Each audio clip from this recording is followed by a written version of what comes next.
Sarah, Brigadier, welcome to Jurassic Arse.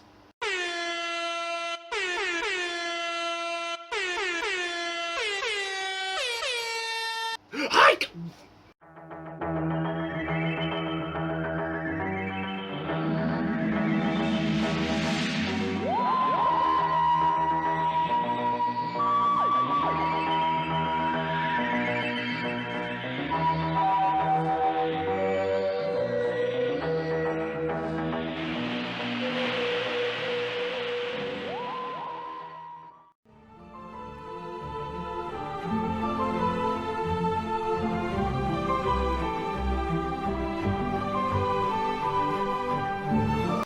Hello Whovians, and welcome to my latest Doctor Who review, where today I review Invasion of the Dinosaurs. Yes, the second serial of Jon Pertwee's fifth and final season as the Doctor, otherwise known as Season 11.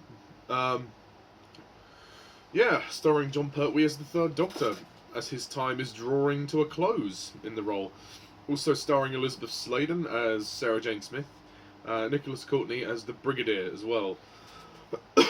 So, Invasion of the Dinosaurs. Oh, this will be interesting. Before I begin, I just want to give a few shout-outs. First of all, once again, Nicholas Payne, thank you for lending me the DVD, very kind of you. Secondly, to Alan Kalo and Jack McCulloch. Both of them have reviewed this story. Well, I say reviewed, more ranted on this story. And I really think you should check them out. I mean, you can't actually comment on Alan's videos. He's disabled the comments for personal reasons. But you can comment on Jack's review. Please do check out their reviews. I'll put a link to the description below. Also to Nicholas Payne's review as well, because he's reviewed this story. So, yeah. With that being said, let's get on with the plot. Returning to London, the Doctor and Sarah Jane Smith find a city almost completely devoid of life. The civilian population has been evacuated in the wake of an unimaginable event. Somehow, dinosaurs have returned to terrorize the Earth. Ooh. As the Brigadier and unit fend off increasingly vicious attacks from gigantic prehistoric reptiles, the Doctor investigates just how these monsters are appearing without a warning. When Sarah Jane is kidnapped, the Doctor realizes that perhaps even his oldest friends can't be trusted. Okay, so, Invasion of the Dinosaurs.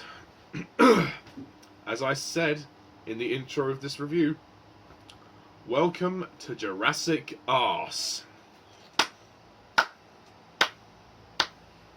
Wow. I mean, what? Wow. I mean, this has certainly been a breakthrough in special effects technology. I mean, you got to admire those old animations. You know, the Harryhausen movies with all the clay models and the stop motion. You know, it's all very impressive, isn't it? You know, King Kong was made in 1933, and that was a really impressive movie for its time. This, I don't know where to begin, really. Invasion of the Dinosaurs, this story sucks. This story is terrible. It's just awful. Just awful. I mean, the first thing to really say is the effects. The effects for this story are so fucking bad beyond belief. I really don't even know... I don't even know how to describe it. It's so bad. I mean, I understand that the classic series of Doctor Who was on a very tight budget, and I can respect that to a certain point. When they lazily do this, why? I mean, it's not the way they made it that I have a problem with. It's the design of the dinosaurs. They're so obvious. They are so fake beyond belief. I just can't take it seriously. And it ends up being laughably bad, because I end up just laughing at it when I should be intimidated by it because of the sense of scale. But no! They choose to make these stupid fucking models, and the final dinosaur fight between the Brontosaurus and the T-Rex It's a load of shit. It's terrible. I mean, I just laughed. I thought it was funny, for the wrong reasons, obviously. Oh, and it makes the story.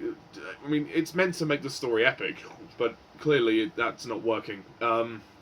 It's just boring. This story is just so long and so dull. I gave up halfway through. I really did. I don't know why I even continued to watch the next 3 parts, because I really didn't miss anything. The story is too long. It's 6 parts, and it really drags. It should have been 4 parts, and they should have actually thought about the technical aspects of this story before before writing it. You know, the sad thing is, this is Malcolm Hulke's final story he would ever write for the show. What a way to go out! It's terrible. I mean, the story itself is okay. You know, there is an okay premise to the story.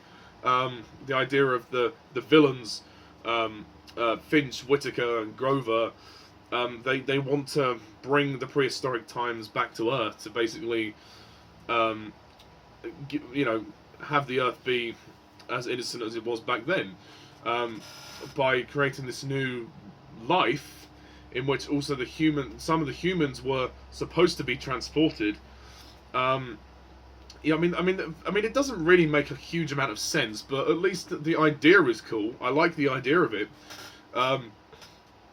It's just not executed very well, and it's not it's not engaging enough for me to stay interested for 6 episodes. So I'm sorry, but boo fucking who. Also, what the hell was with fucking Yates turning evil? What the hell? Where did this come from? We've not seen anything to build up to this. We've not seen any sense of character development, any sense of progression that would, you know, think of us to, you know, would make us think that he would turn evil. It's just completely unprovoked. I mean, if this had been built up in the previous few stories, I could kind of get by it. But it comes out of fucking nowhere. Why is he working with the villains? And, you know, he's like, oh, you know, let's make sure we do this right. But, oh, no, don't hurt the Doctor. So, whose side are you on? Are you on the good side or the bad side? So, you want to help the villains, but yet you don't want to hurt the Doctor. I mean, don't make it sympathetic. I mean, come on. They try and do it from a sympathetic angle to make us not hate the character. But I'm sorry, after this, I have no respect for Yates anymore. It's not the actor's fault, it's the character. The way they've written him in this story is terrible, and I will never forgive them for this change. Malcolm Hulke, how dare you? Yates is a great character, and they've completely squandered his character by doing this. It's an insult. It's an absolute insult. Ugh. So, yeah, aside from the dinosaur models being awful, I mean, there's just loads of awful projection. The green screen, blue screen projection, it looks awful, it doesn't work. The technical aspects of this story suffer. It is a technical mess. I mean, not only that, the story is a little bit of a mess as well. At least the story is more interesting. I will say it's not a complete disaster. The acting is mostly pretty good. John Pertwee does try as the Doctor, but you can clearly see his attention is straining. And I don't think he looks as though he was really enjoying himself with this story.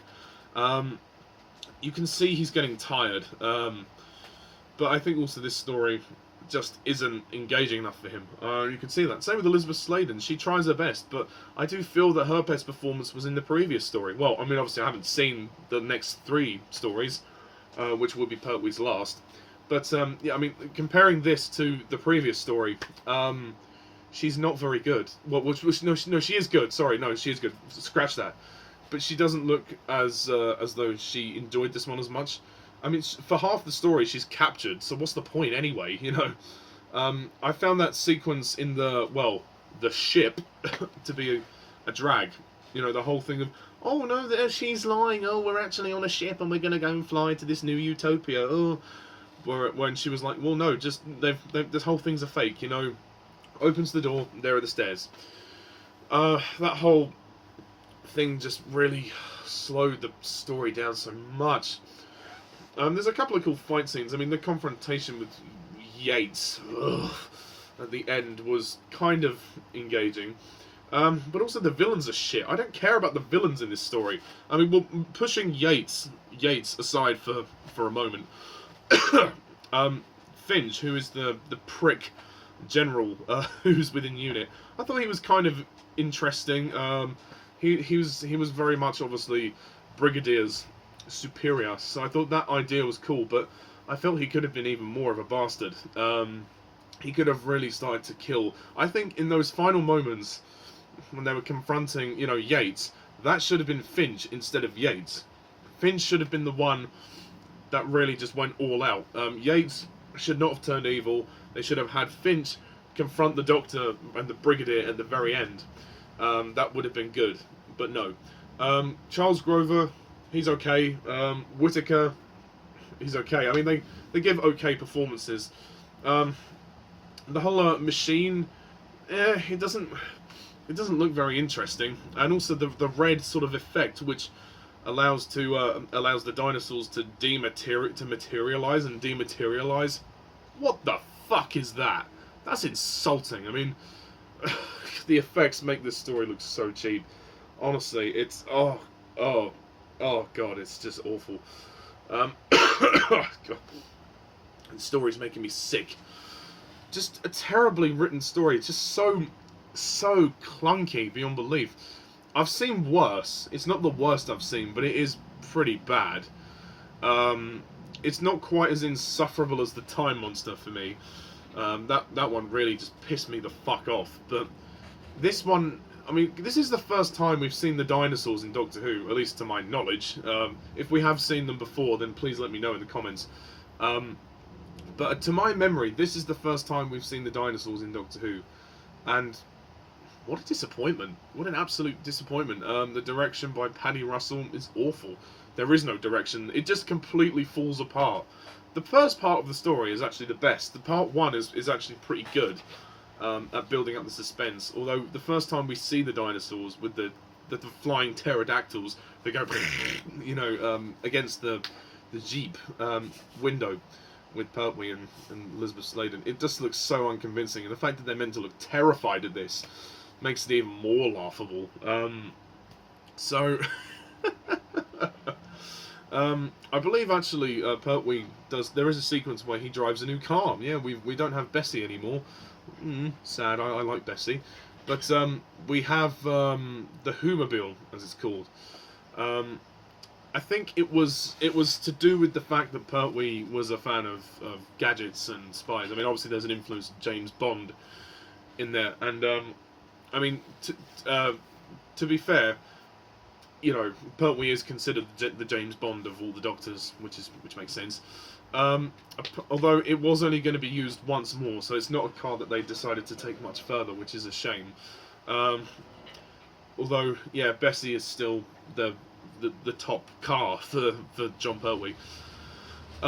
So yeah, I mean, with that being said, I can't really say much more about this. It's a real disappointment. I'm not going to go on a lengthy rant, but I guess it has been sort of a rant. But yeah, I'm sorry. It's just really not very good. And I'm not looking forward to the rest of the season. Oh no. No. So, with that being said, I'm going to rate this story. I'm going to have to give it a 4 out of 10.